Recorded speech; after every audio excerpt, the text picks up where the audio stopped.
Bienvenidos a su podcast favorito, Café y las Sagradas Escrituras. Tengo aquí a una gran amiga y colega del Seminario Evangélico de Puerto Rico, la pastora Ramonita Colón Seguí. Dios te bendiga, David. Dios te bendiga. Dios te guarde. Y hoy tenemos un programa muy interesante porque vamos a estar hablando del Evangelio de Marcos, específicamente de la historia apasionante del ciego Bartimeo. Amén. Ramonita, esta es una de estas historias que por lo general se pasa por alto, se toma tan a prisa. Pues era un ciego y lo sanó, y se nos olvida muchas veces hacer ese proceso de escarbar, de ir allá a lo profundo del texto para ver esos detalles que nos revelan cosas tan maravillosas sobre Jesucristo. Amén, amén. Me gustaría, David, que poder darle lectura, ¿verdad? Por lo menos al Evangelio de Marcos, reconociendo, ¿verdad? Que este relato bíblico también se encuentra en el Evangelio de Lucas. En el Evangelio de Lucas, en capítulo 18, los versículos del 35 al 45, y también está en Mateo, del 29 al 34, lo quiero leer. Dice, Marcos 10 del 46 al 52, dice, Entonces vinieron a Jericó, y al salir de Jericó, él y sus discípulos y la gran multitud de Bartimeo el ciego, hijo de Timeo, estaba sentado junto al camino mendigando. Y oyendo que era Jesús Nazareno, comenzó a dar voces y a decir, Jesús, hijo de David, ten misericordia de mí. Y muchos le reprendían para que callase, pero él clamaba mucho más, Hijo de David, ten misericordia de mí. Entonces Jesús, deteniéndose, mandó a llamarle, y llamaron al ciego diciendo, ten confianza, levántate, te llama.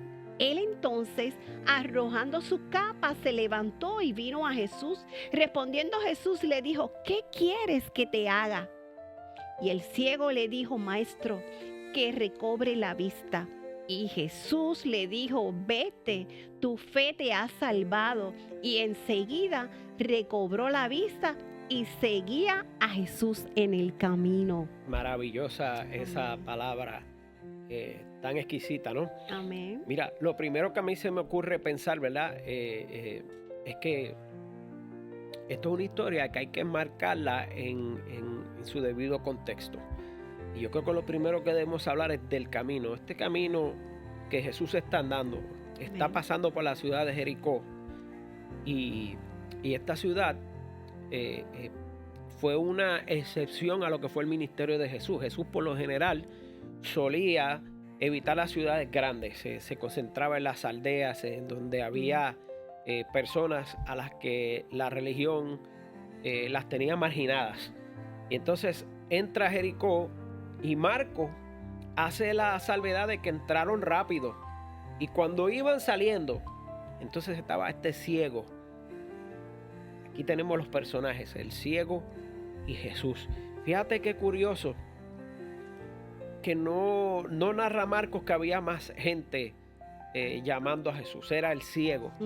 El único que no tenía vista espiritualmente vio al Mesías. Qué maravilloso. Aleluya. Hermoso, hermoso. No sé si te habías dado cuenta, pero en el Evangelio de Mateo 20, 29 al 34, el relato de Mateo cita a dos hombres. No cita, ¿verdad? No habla específicamente más que de Bartimeo. Cita a dos hombres, mientras que Lucas y Marcos solo habla del ciego Bartimeo. Del ciego Bartimeo. Comenzando con los dos, pero que, ¿verdad? Tenemos que saber que independientemente del Evangelio, ¿verdad? Sea Marcos, sea Lucas o sea Mateo, están hablando de lo mismo, de un ciego que quería, ¿verdad? Que Jesús sanara, sanara. Y Bartimeo, ¿verdad? No sé qué tú conseguiste, ¿verdad? Con relación al nombre, pero decían que era hijo de Timeo. Sí, mira, esto es un nombre muy interesante, Bartimeo, porque se compone de dos palabras de diferentes idiomas, y esto no era costumbre en esa época. La gente le ponía el nombre en su idioma. Entonces, Bartimeo, Bar viene del arameo, y de los lenguajes semíticos, que quiere decir hijo de. Y entonces está Timeo, que es un nombre griego. Fíjate, Piñero en su libro, los libros del Nuevo Testamento, aclara que solo en contadas ocasiones estos nombres se podían ver ahí. Un ejemplo de eso era Bartolomé, es uno de los pocos, que quería decir hijo de Ptolomeo. Guillermo Cook, en su comentario bíblico hispanoamericano, nos dice que el episodio de Bartimeo puede ser una alusión indirecta a 2 Samuel 5, del 6 al 8, donde David destruyó los cojos y los ciegos cuando iba por el camino y entraba a Jerusalén. Y sin embargo, este Jesús que dice Bartimeo, Jesús, hijo de David, es un segundo David que viene con una misión diferente. Él no viene a destruir a los cojos, a los enfermos ni a los pecadores, sino que viene a restaurarlos. Y yo encuentro este relato poderoso en ese sentido. Me edifica muchísimo. Amén, amén.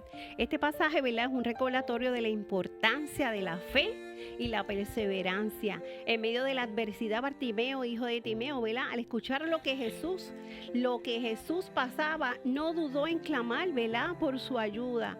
A pesar de que muchos intentaban silenciarlo, él continuaba: Jesús, hijo de David, ten misericordia de mí. Aleluya. Su insistencia es un ejemplo de fe activa que no, ¿verdad?, que no se rinde ante la oposición. La respuesta de Jesús fue reveladora. Jesús se detiene y lo llama. Jesús se detiene y lo llama. ¿Qué quieres que te haga? Nos invita a reflexionar a nosotros, ¿verdad?, sobre nuestras propias peticiones ante Dios. Bartimeo, tenía una petición delante del Señor, quería recobrar la vista. Si nos ponemos, ¿verdad?, en el ejemplo de Bartimeo, en algún momento dado nosotros, antes de conocer a Jesús, también éramos ciegos espiritualmente. Sin embargo, nos pasó lo mismo. Nos detuvimos en el camino, le dijimos al Señor en un momento dado: Señor, hijo de David, ten misericordia de mí. No sé cuántas veces tú has dicho: hijo de David, ten misericordia de mí, pero yo he experimentado eso. Y verdaderamente Dios es grande, Dios es misericordioso, y la fe de nosotros, ¿verdad?, y la transformación que Dios hace en medio de cualquier dificultad, nos pasa igual que vemos en este relato de Marcos 10. Eso es así. Tú sabes que a mí me encuentro también muy revelador y evocador. Y es que durante todo el Evangelio de Marcos, Jesús, cuando hace un milagro, le decía a la persona que no lo dijera. Pero en esta ocasión, en este milagro, en el camino, como decimos aquí en Puerto Rico, estaba en la recta final, cuando Bartimeo le llama a Jesús, hijo de David, Jesús no rechaza el título. Y con esta sanidad que hace, literalmente lo que está es declarando que Él es un Mesías universal, que no es político, que es un Mesías que viene al pueblo, que viene sin necesidad de las estructuras de poder que habían, gubernamentales o eclesiásticas. Él venía a hacer el trabajo que Dios le encomendó a hacer, y no se encomendaba a nadie que no fuera Dios. Entonces este título de hijo de David era una afrenta en contra del Estado, era una afrenta en contra del templo y los dirigentes del templo, porque el templo, que era el encargado de llevar la doctrina y la enseñanza, había permitido que un rey ilegítimo como Herodes fuera rey. Entonces tienes un rey ilegítimo, y si tienes un rey ilegítimo, tienes un sacerdocio ilegítimo. Entonces Jesús viene a traer un modelo donde saca a Dios del templo, porque ya no era el templo santo, donde el hombre santo que estaba en el templo santo era el que podía interpretar las escrituras. Ahora el santo de Israel estaba fuera de las paredes del templo, y con el poder divino venía a atender al pueblo. Y yo encuentro eso maravilloso. Amén, Amén. Al llamarlo, ¿verdad?, hijo de David, Bartimeo no solo está reconociendo a Jesús como hombre, sino como el Mesías, como dijiste, ¿verdad?, prometido, el descendiente del rey David esperando por Israel. Esta es una confesión, ¿verdad?, de que Jesús es el Salvador para sanar y traer misericordia. Además, la expresión ten misericordia refleja una súplica, ¿verdad?, de compasión, de que Jesús le ayudara, reconociendo la necesidad del ciego en la intervención divina para restaurar su vida. A pesar de que la multitud, ¿verdad?, trataba de silenciarlo, Bartimeo persistió clamando con fe y con perseverancia, mostrando esa esperanza, ¿verdad?, que estaba puesta en Jesús como la única fuente de sanación y de vida. Amén.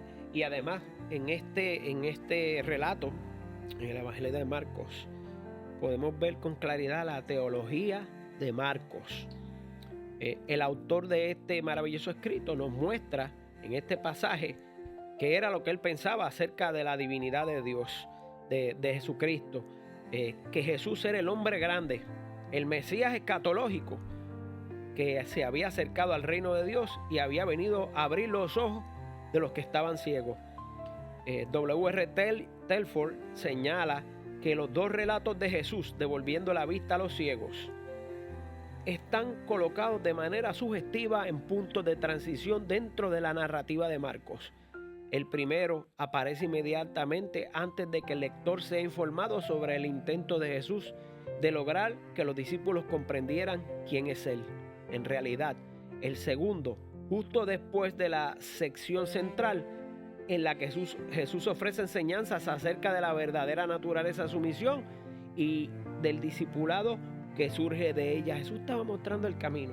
Jesús estaba mostrando que venía a sanar, que venía a hacer milagros, y que los milagros no se iban a circunscribir en los buenos, como podemos decir así.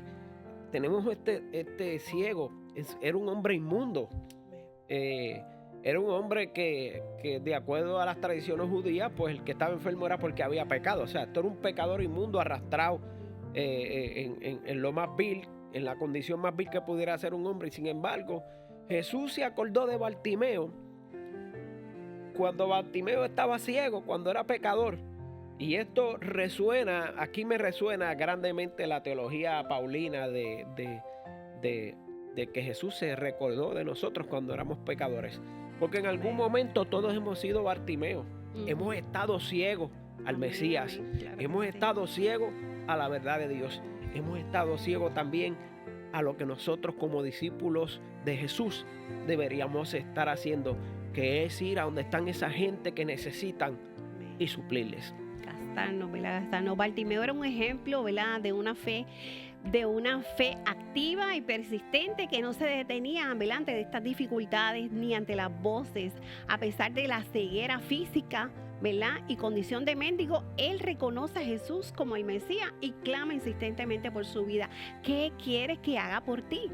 ¿Verdad? Invitándonos a reflexionar a nosotros, como tú dices, sobre nuestras propias respuestas a la intervención divina en nuestras vidas. La situación de Bartimeo, un hombre en necesidad, de dependencia y marginado, pero con una fe inquebrantable, extraordinaria, que lo implica aclamar a Jesús con insistencia. La pregunta de Jesús, ¿qué quieres que te haga?, es una invitación a que nosotros también identifiquemos nuestras necesidades, como tú dices, más profundas, a las que pertenecemos a Jesús con fe. Y la respuesta y la acción de Bartimeo, arrojando él a su manto. Cuando él arroja su manto, se levanta, se acerca a Jesús y simboliza, ¿verdad?, una entrega de aceptación total. Y fíjate que esta pregunta es clave entenderla, porque esta fue la misma pregunta que le hizo Jesús a los hijos de Zebedeo. Ajá. Cuando le pidieron que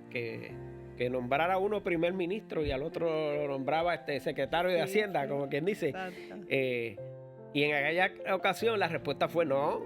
Entonces ahora la respuesta fue sí. Entonces eso nos deja también un mensaje de tenemos que, cuando venimos ante el Mesías, tenemos que venir con humildad y a pedir cosas que no sean frívolas, porque Dios no está para nuestras frivolidades, está para nuestras necesidades. Amén. Y es curioso, cuando vemos esta historia, entender que en la teología marquina, aún los ciegos que buscan a Cristo poseían una vista más clara que los religiosos de su tiempo. Santo. Cualquier parecido con la religión organizada de hoy en día no es pura coincidencia. Exacto, exacto. En la teología de Marcos, ¿verdad? En la sanación de Bartimeo, en el relato del ciego Bartimeo, ¿qué importancia tiene la respuesta de Jesús? Jesús invita a Bartimeo a expresar su necesidad más profunda.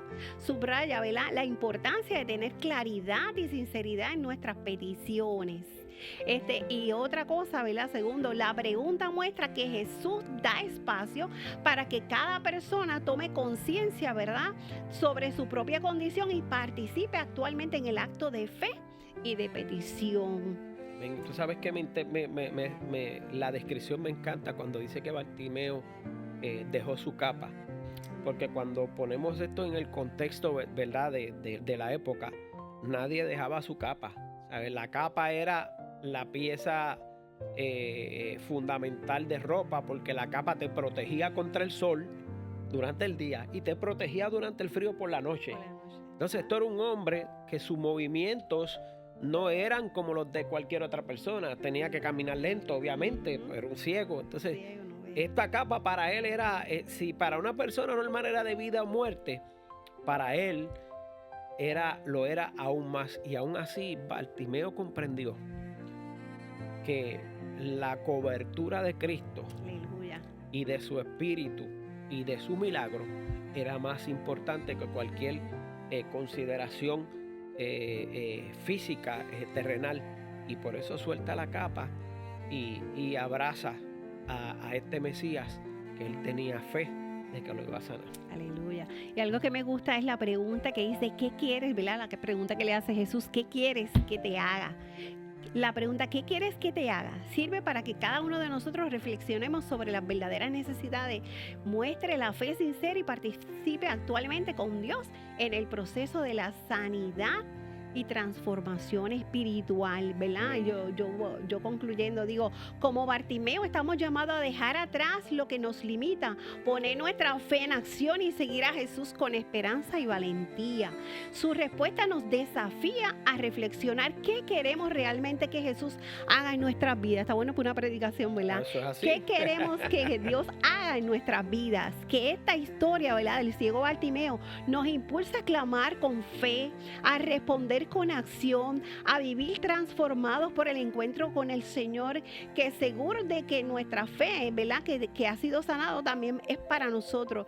Y concluimos la enseñanza del pasaje que nos motiva a tener una fe y una confianza en la obra de Jesús en nuestra vida. Levántate como Bartimeo, confiando de que Jesús en sus vidas puede transformar tu vida, mi vida, y tenemos que acercarnos a Él en oración. Amén, eso es así. Es bien importante acercarnos a Cristo. Porque Amén. fíjate que dice que Bartimeo brincó a donde estaba Jesús. Amén. Y fíjate, no quisiera despedir el podcast sin hacer una cita parcial de Walter Rauschenbusch, que fue un pastor bautista de Hell's Kitchen en Nueva York, que decía que quien piense que la iglesia y la obra social están separados nunca ha leído la Escritura, Así. porque Jesús se acercó al pueblo necesitado y le hizo su milagro.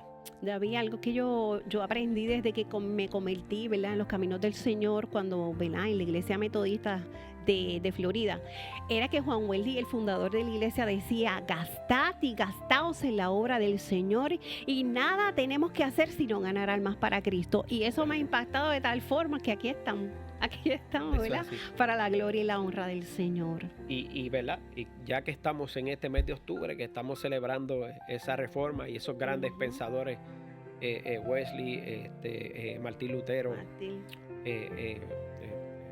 y los que vinieron después de ellos, nos dejaron un legado que es digno que lo estudiemos y que, al igual que las Escrituras, entendamos que la iglesia tiene que estar reformándose constantemente. Amén. Es un amén. Leía un escrito de un pastor bautista que decía que el arrepentimiento tenía que ser todos los días, que el cristiano tenía que Amén. Sí, beber Señor. arrepintiéndose todos los días. Y es porque la iglesia, el arrepentimiento del feligrés es la reforma de la institución. Aleluya. Y la reforma de la institución no es otra cosa que volver a esas raíces, volver a Jesucristo, el Amén. Jesucristo que se atrevía a llegar donde estaba la necesidad Amén. y suplirla. A eso nos llama el Algunas Señor. veces de manera milagrosa y Ujú. otras veces utilizando los recursos que habían alrededor de él, Amén. pero siempre supliendo la necesidad. Amén. David, yo siempre digo que nosotros, vea la iglesia, nosotros somos las manos y los pies de Jesús aquí en la tierra. Eso es Por así. eso tenemos que gastarnos, tenemos que seguir trabajando. Amén. Amén. Nosotros somos el cuerpo de Jesucristo. Amén. El cuerpo visible de Jesucristo es la iglesia. Eso somos nosotros. Amén. Las manos, los pies, también somos la boca para Sí. sonreírle al que está en pecado y amén. atraerlo. Sí, con También amor. somos la garganta para susurrar al oído del que necesita. Te amo. Amén. Así que yo creo que ya debemos estar terminando este podcast. Ha sido maravilloso. Gracias. Esto gracias. tenemos Te que volver bendiga a mucho. repetirlo, Amén, amén. Claro que pero sí. detrás de un cafecito. Así que Santo. el Señor les bendiga. Dios les Gracias, bendiga. profesor, por la clase, por las enseñanzas. Sí. Y estamos siempre a su servicio. El pastor David Sánchez y la pastora. Ramonita. Dios le bendiga.